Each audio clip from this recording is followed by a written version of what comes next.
como a prova, a lista de exercício era idêntica à prova, acredito que quando eu colocar o vídeo, né, deve estar caindo amanhã ou depois o videozinho da correção da lista, tu pode usar ele para te guiar e refazer a prova se tu achar necessário, né, ver os detalhezinhos que vocês erraram. Eu fiz uma correção mais dura mesmo. Alguns resultados ali, a galera errou só na matemática básica, fez a física correta. Se fosse uma outra situação, uma prova, né, individual, eu de repente daria um percentual. Claro que de repente as notas não teriam sido tão boas, né, porque dividir ali as tarefas dá uma força, além do lado psicológico, né, de estar fazendo com alguém, já dá uma levantada na moral. Ô galerinha, eu gostei, tá? Eu gostei inicialmente, ele fiz uma ceninha para vocês acharem que eu sou difícil, mas eu gostei, facilitou a minha vida também, certo? E vamos fazer só esse finalzinho de aula. Eu estou devendo uma aula da Física 10C. Vamos fazer esses 10 minutinhos aqui, valer a pena. No final da aula passada, eu te mostrei que quando uma partícula carregada começa a se deslocar em campo magnético, ela pode sofrer uma força chamada de eletromagnética. Mostrei para vocês que intuitivamente dá para aceitar que quanto maior o campo magnético, maior a força. Quanto maior a carga que se desloca no campo, maior a força. Quanto maior a velocidade da partícula que se desloca, maior a força. Porém, nós vimos que o ângulo interfere. Quando a velocidade e o campo magnético eram paralelos para ângulo 0 ou ângulo 180, não havia força. A partícula se deslocava, continuava se deslocando em MRU. Porém, quando a velocidade e o campo magnético eram perpendiculares, nesse momento a partícula descrevia um movimento circular uniforme, um MCU. Isso nos fez achar que o seno era uma boa opção para completar a nossa fórmula. Então observe, se eu tenho um campo magnético, não importa a origem desse campo magnético, ele é uniforme, tá vendo? Isso fica denunciado pelas linhas paralelas igualmente espaçadas. Se eu pego uma partícula carregada, eu conheço a carga da partícula e arremesso ela dentro desse campo magnético, se eu conheço a velocidade, a carga da partícula e o ângulo entre a velocidade e o campo magnético, é só jogar na formuleta, tu acha o módulo da força. Mas o perigo mesmo é tu conseguir dizer para onde que aponta esse vetor. E aí que eu falei no final da aula daquela regrinha, né? Esse dedo qual é mesmo? É o da força aqui. Velocidade, é a carona. Então tu pega o dedão, coloca apontando para o vetor velocidade. Pega o indicador, que foi o que sobrou, e coloca apontando para o campo magnético. Esse outro dedo, que era o dedo do meio, é que vai indicar para onde a força vai atuar. Essa partícula vai ser empurrada para dentro do quadro, tudo bem para vocês? Como ela quer ir para frente e ela vai ser empurrada para dentro do quadro, ela vai querer girar nessa posição à medida que ela vai para frente, certo? Então nós teríamos um movimento helicoidal. São 3 possibilidades de trajetórias para partículas carregadas imersas em campo magnético. Ou é MRU, quando ela é arremessada paralelamente à linha de campo magnético, tudo bem? MCU, quando ela é arremessada perpendicularmente, ou pode ser um movimento helicoidal, que é o caso de ela ser arremessada obliquamente. Foi isso que a gente viu na aula passada. A gente vai ter que fazer exercício agora, vai ter que aplicar a regra da mão direita modificada, certo? Ah, professor, e se a partícula for negativa? 2 opções. Ou tu pensa que a força vai no sentido oposto, o dedo do meio, certo? Sentido oposto. Ou tu usa a mão esquerda, ó. A mão esquerda causa o mesmo resultado do que lembrar que a força atua no sentido oposto para a carga negativa. Se essa partícula fosse negativamente carregada, a força atuaria apontando para vocês. A regra da mão esquerda fica melhor, de repente, ó. Beleza? Se o cara é bom com a mão esquerda, dá para usar também, não dá nada. Beleza? Vocês gostam da piadinha, né? Entenderam, né? Ô galerinha, olha só. Tem uma situação clássica que quando cai no vestibular, se o cara usa um macetezinho que eu vou comentar agora, às vezes, mesmo sem saber física, o cara detona a questão. É até triste isso, né? Mas às vezes os macetes que a galera cria são inacreditáveis. Pô, pensa bem, né? Imagina que a partícula tivesse entrado no campo magnético perpendicularmente. Que tipo de trajetória ocorreria? Seria um movimento circular uniforme. Se fosse assim, né? Seria retilíneo, certo? Deixa eu ver para onde é que apontaria, como é que seria esse sentido de giro. a partícula vai ser empurrada para dentro do quadro à medida que ela sobe. Vai ser isso aqui. Ela vai ficar presa assim. Ou seja, de repente, para entender melhor o que está acontecendo, seria legal eu fazer o desenho numa outra vista, né? O que são esses xizinhos mesmo? É isso, exatamente, é a bundinha da flechinha que está entrando, né? Esse é o vetor, são os vetores campo magnético, beleza? Peguei essa situação e desenhei ela assim, né, para vocês, concordam? A partícula, para quem estiver olhando daqui, vai ver a mesma coisa, a partícula subindo aqui. Velocidade, campo magnético, qual a força? À medida que a partícula começar a fazer a curva para cá, o vetor velocidade muda, tá vendo? Certo? E ela vai fazendo a curva, o vetor velocidade vai mudando, a força vai mudando também. Então ela vai conseguir completar a curva aqui dentro do campo magnético e vai ficar presa aqui girando essa partícula. Como a gente fazia isso com raios catódicos, né? Era na verdade elétrons, então a curva era para o sentido oposto. Beleza? Ficava uma luz ali presa no campo magnético do laboratório. Em qualquer livro de física da faculdade tem foto disso, desse fenômeno aí. Pera aí, galerinha, vamos pensar. Quais forças atuam na partícula que descreve o movimento circular uniforme? Ou melhor, qual força? É uma força eletromagnética, que pode ser calculada por essa fórmula aqui, né? Se eu conhecer a carga da partícula, se eu conhecer a velocidade da partícula e o valor do campo magnético, qual é o ângulo nesse caso? 90 graus, né? Perpendicular, né? Por isso que está dando movimento circular uniforme, né? Essa força está fazendo o papel de força centrípeta, concorda comigo? Famosa força centrípeta, que é a força resultante que atua no movimento circular uniforme. mv²/r. Quer dizer que eu posso pegar a força eletromagnética e igualar o valor da força centrípeta. Campo magnético, carga, velocidade, seno de 90, já que é perpendicular, é igual a mv²/r. Seno de 90 dá 1. Eu posso cortar esse v com a². Então, se eu consigo achar o raio da curva, vou isolar esse raio. R é igual a mv sobre Q vezes B. Então, no laboratório, tu vê, a primeira vez que os caras começaram a fazer esse tipo de experimento, eles mediam no laboratório o raio que a luz formava. Sabiam a velocidade das partículas e sabiam o valor do campo magnético. Assim, eles acharam uma relação entre a massa e a carga de quem mesmo? Quem eram os raios catódicos? Eram os elétrons. Acharam uma relação entre a massa e a carga do elétron. E a experiência da gota de óleo de Millikan já tinha achado também uma outra relação entre a massa e a carga do elétron. Fizeram um sisteminha, isolam uma, substituindo a outra. Esses dois experimentos, a gota de óleo de Millikan e a ampola de Crookes, gerou as respostas para a massa e para a carga do elétron, que são valores muito importantes. Tu vê, então para o cara matar uma questão em que envolve força eletromagnética, colocando uma partícula carregada em movimento circular uniforme, basta ele igualar a fórmula da força centrípeta, que é fornecida no vestibular, com a fórmula da força eletromagnética. E aí é só isolar o R. Acabou. É fácil. Só que a gurizada fala que essa fórmula é a famosa fórmula do Habib mi ve unkib. Habib mi ve unkib. Concordam? Cara, é assustador. Então caiu essa questão na UFSC uns 2 anos atrás, a galerinha... Ah, professor, caiu o Habib mi ve unkib. O cara não sabia nada de física, matou a questão. Certo? Então, às vezes, cara, uma bobagem dessa pode matar ou um item, e nesse caso era a questão toda, era para marcar lá o... ele falava tudo, faltava uma letrinha dessa que era para marcar lá no gabarito. Então, matou uma questão inteira só de lembrar da fórmula do Habib. Certo? Como é que pode, cara? Como é que pode? Eu queria poder filmar o ato da criação de uma coisa dessa. Qual foi o curto que deu nos neurônios do cara para ele soltar essa? Claro que devem ter frases mais interessantes. Se tu quiser fazer a tua frase, dizem os especialistas em mnemotécnica que aí é para sempre. Se tu cria a tua mnemotécnica, né, tem a ver com a tua vida, aí diz que passa 20 anos tu lembra. Beleza? Habib mi ve unkib. Pessoal, olha, além dessa formuleta, ele não mostra mais nada. Então essa foi a primeira aula da Física 10C. Aí tem uma segunda aula. Onde ele vai mostrar, a partir dessa fórmula, ele cria mais 2 fórmulas.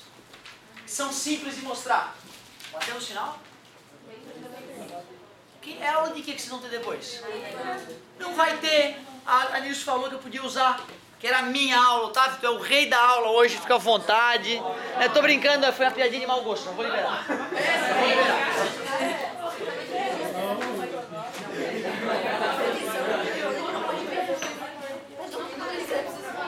Ok? Ó, só pra gente aproveitar o fato de nós estarmos falando sobre força eletromagnética. Pensa comigo, ó. Imagina que eu tenho um campo magnético uniforme. Como, professor? Como é que tu vai fabricar um campo magnético uniforme? Ué, o famoso ímã dos desenhos animados, o ímã em forma de ferradura. Bota o polo norte aqui, bota o polo sul ali, a brincadeira feita aqui, vai ficar o campo magnético praticamente uniforme, vai ficar legal o campo magnético ali. Imaginem vocês que eu peguei um fio condutor e passei o fio condutor por aqui assim, ó, belo fio. Esse fio vai passar uma certa corrente elétrica aí por ele. Nós acabamos de ver que se uma partícula carregada passeia dentro de um campo magnético, existe a força eletromagnética.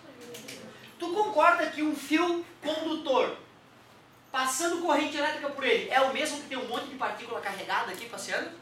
Ou seja, esse fio vai ser empurrado para algum lugar, né? Concorda comigo? Dá até para ver para onde ele vai ser empurrado, porque as partículas vão estar indo para lá, é a velocidade, o campo magnético é o indicador, a força, o fio vai ser empurrado para dentro do quadro nessa situação. Se eu jogar a corrente elétrica para cá, vai ser empurrado para fora do quadro. Mas só que as partículas que se mexem no fio não são os elétrons? É, mas a seta é para partículas positivas se deslocando, né? Então se eu usar a ideia com partículas positivas indo para lá, dá o mesmo resultado com partículas negativas voltando. Por isso que a gente não precisa se preocupar com isso. Porém, é bom ter essa consciência que tu tem, né? Essa consciência de que são elétrons, né? Pode ser cobrada em questões. Olha só, se eu quisesse calcular a força eletromagnética, é B vezes Q vezes V vezes seno de alfa. Vamos imaginar umas partículazinhas aqui. Tu concorda que o ângulo que a velocidade faz com o campo magnético é o ângulo que o fio faz com o campo magnético? Aceitável isso? Mas o problema é que eu não sei o valor da carga, né? Mas não. Vamos pensar assim, ó. Vamos pensar assim, ó. Corrente elétrica é Q sobre ΔT. Certo? Se eu quiser colocar carga, então eu teria que conseguir medir o tempo que essas partículas demoram para chegar daqui até aqui e fazer ΔT vezes I, que é igual a I vezes ΔT. Então assim eu não precisaria conhecer o valor da carga, bastaria conhecer o valor da corrente e o tempo que essa corrente demora para sair daqui e chegar até lá. Mas o que é velocidade mesmo? Velocidade é distância sobre tempo. Seno de alfa. Tempo em cima corta com tempo embaixo. Essa distância seria o comprimento do fio imerso em campo magnético. Vamos chamar isso de L, esse tamanho aqui. Então ficou a famosa fórmula do Bill. Pode ser. Ou o teu Bill, pode ser qualquer Bill. Não importa o Bill. O que é o B? Campo magnético, o Ezinho, né, do electric field. O Izinho é a intensidade da corrente elétrica que passa no fio. O L é o tamanho do fio, mas não é o tamanho do fio todo, tá, gente? Esse fio tem 10 km, mas tem só 1 metro imerso no campo magnético, é 1 metro. Beleza? E seno de alfa, o alfa é o ângulo entre o fio e o campo magnético. Se o fio estiver paralelo ao campo magnético, não haverá força. Beleza? Essa fórmula o vestibular apresenta ela pra gente, tá? Mas, como tem questões discursivas acontecendo, né? Vai que eles começam a pedir aí, de onde é que deduz a fórmula do campo magnético, da força eletromagnética atuando em fio reto? Bastaria pegar a fórmula do formulário, a fórmula clássica, e usamos quantas fórmulas aqui? O I, né? E V igual a ΔD sobre ΔT. Usamos intensidade e velocidade. Substituímos duas fórmulas, achamos a fórmula do Bill. E para finalizar, com chave de ouro, pensa comigo. Se eu tenho dois fios, um do lado do outro, a gente já sabe pela experiência de Oersted que corrente elétrica gera campo magnético. E acabamos de ficar sabendo na aula passada que cargas elétricas imersas em campo magnético podem sofrer a ação da força eletromagnética. Então vamos pensar assim, pensa que tem um fio 1 passando corrente para cima e 1, do lado dele o fio 2 passando corrente elétrica para cima e 2. Eu posso pensar que o fio 1 está gerando campo magnético em cima do fio 2 ou vice-versa, que o fio 2 está gerando campo magnético em cima do fio 1. As duas coisas são verdade. Eu vou pensar que o fio 1 está gerando campo magnético em cima do fio 2. Para onde apontaria o campo magnético que o fio 1 gera em cima do 2? Para dentro do quadro ou para fora do quadro? Parabéns, eu gostei. Só de ver a galera segurando a mãozinha direita assim, eu já fico muito feliz. É um cacuete importante. Pega no fio com a mão direita. Aqui está entrando na direita, né, e a esquerda está saindo. Então, o campo magnético que o fio 1 gera sobre o fio 2 teria essa representação. Vou chamar de B1 porque ele é oriundo do fio 1. Tudo bem? Nós vimos algumas aulas atrás uma fórmula para calcular, certo? Usamos hoje na provinha. Campo magnético gerado por fio reto, μ0i sobre 2πr. O maior erro foi os centímetros. Foi ou não foi? Que raiva, né, cara? Perdeu um ponto porque tu não... E na lista estava em centímetro. Não podia ter cometido esse erro. Mas tudo bem, se no vestibular tu lembrar, eu vou ficar bem orgulhoso. Agora olha só. Vai dar para calcular o B1. Quem vai ser o B1? μ0 vezes I1 sobre 2π. Esse R1 seria essa distância aqui, né, galera? De um fio até o outro. Porém, a nova fórmula que eu apresentei para vocês dá para calcular a força eletromagnética. Quem é o campo magnético que esse fio está imerso? Não é o B1? O valor da corrente, aliás, eu não vou usar essa fórmula aqui, porque é fio recebendo força, né? Aí é a fórmula do Bill, né? É a fórmula do Bill. Bill seno de alfa. Observem, galera, que o fio 1 gerou o campo magnético sobre o fio 2. Eu calculei esse campo magnético. Como esse B aqui vai ser o B1, quem que eu posso colocar ali então? Deixa eu ver. μ0 e 1 sobre 2π R1. Quem é esse I? Já é a corrente que passa pelo 2, porque eu estou calculando a força atuando no 2. Isso é que é perigoso. I2. O L é o tamanho do fio. E qual é o ângulo, hein? Entre o campo magnético gerado por um fio e o outro fio? 90 graus, por isso que o seno vai sumir. A fórmula ficou μ0 e 1 vezes I2 vezes L. Para ficar mais elegante, eu poderia, em vez de chamar de R, eu poderia chamar de D, porque é a distância entre os fios. Mais uma fórmula de força eletromagnética. Quando que eu uso ela? Apenas quando eu tenho dois fios retos paralelos. A força é atrativa ou repulsiva? A força é atrativa ou repulsiva? Para onde? Para baixo ou para cima? Corrente, para cima. Quem é o indicador? Velocidade. Não, é o campo magnético penetrando no quadro. Olha a força que vai estar atuando no fio 2. Está empurrando ele para cima do fio 1. Ou seja, já dá para perceber que é atrativa. Mas se tu ficar inseguro, faça a análise em cima do fio 1. Para onde aponta o campo magnético que o fio 2 gera em cima do fio 1?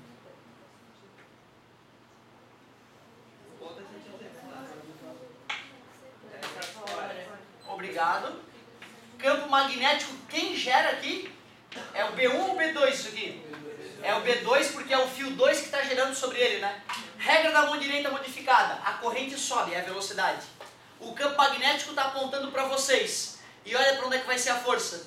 Atuando no fio 1. Empurra ele para cima do...